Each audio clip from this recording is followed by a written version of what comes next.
Fichier d'activité, page 20. Exercice numéro 1. Colorie le groupe de mots qui correspond à l'épisode. Vous voyez la photo. Donc là, c'est Petit Jean, c'est le plus jeune.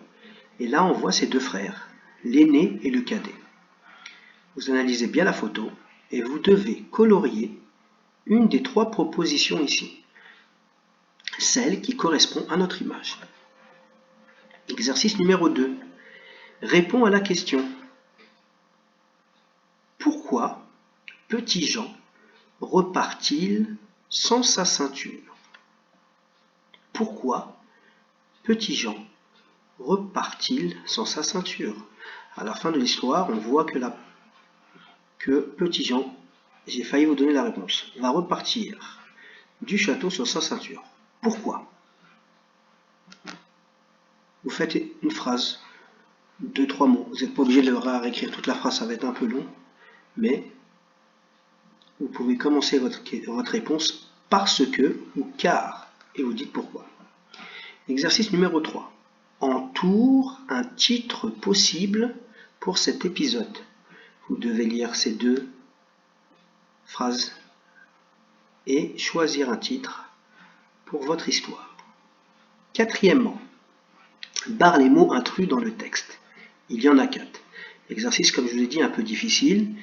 Les phrases n'ont pas de sens car il faut en barrer un. Pour cet exercice, je vais vous lire la phrase et vous dire s'il y a un mot à barrer ou pas. La princesse sort de la chambre, pièce, sans seul un mot de plus.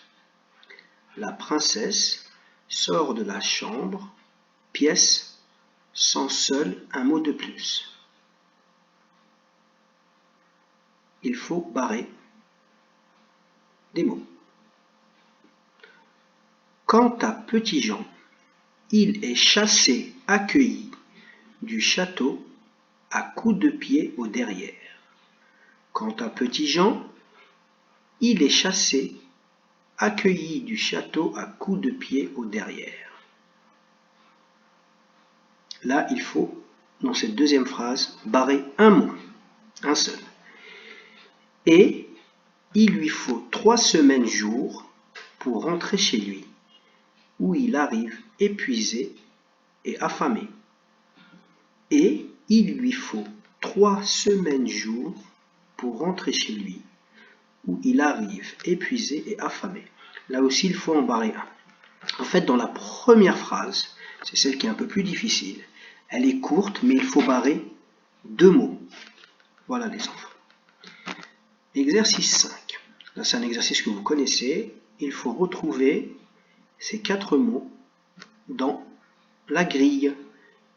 Soit elles sont dans le tableau et qu'on les lit de manière horizontale, soit verticale. Exercice numéro 6. Entoure le mot qui correspond au dessin. Vous avez des dessins, il faut entourer, on vous propose 2 mots, il faut entourer le beau mot. Ici, il faut entourer le mot ceinture, château, princesse, pied. Voilà mon travail les enfants.